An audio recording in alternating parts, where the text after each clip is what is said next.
every once in a while we get a celebrity that is recorded misspeaking or mispronouncing something. It's usually Wendy Williams. Cornova. You would never expect that it's Elton John. So Elton John has a book coming out. He has his memoir that's out, and he is reading his own memoir. You know how like my book came out, and I didn't get to read my own book because they hired a professional, right? Because apparently I'm not a professional. So Elton John is reading his own book, but he cannot say the word preposterousness. In the dressing room, I sat in my underpants. They were soaking too and started laughing. It wasn't just the sheer preposterousness.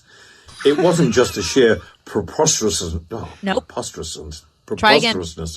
Preposterousness. Nope. It wasn't just... Preposterousness. It wasn't just the sheer preposterousness.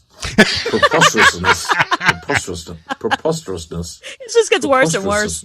I can't say it. Preposterousness. It wasn't just the sheer preposterousness of what had happened.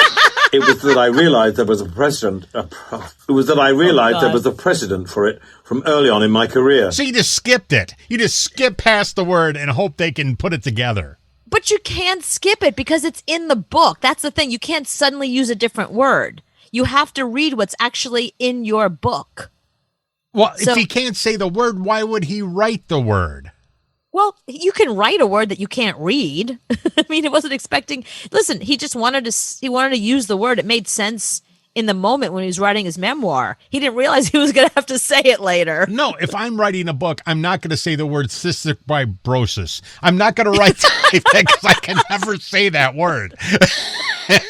And my whole career, I have not been able to say that word. So when we had a promo about that disease, cystic fibrosis, that one, I wouldn't be able to do it.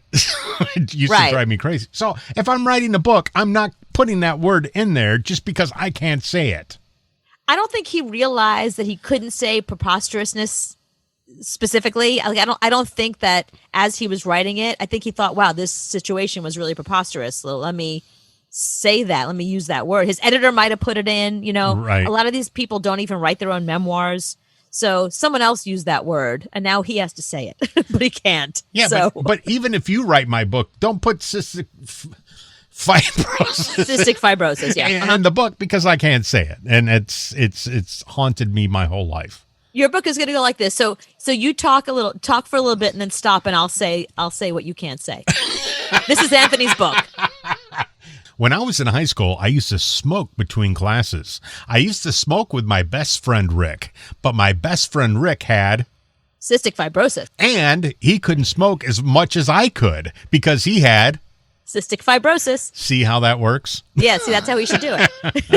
Just get a completely different voice. Somebody that can pronounce it. That's what's going to happen in that book. So suddenly you're going to have Elton John, he's going to be speaking, telling the story about sitting in his wet underpants in his dressing room.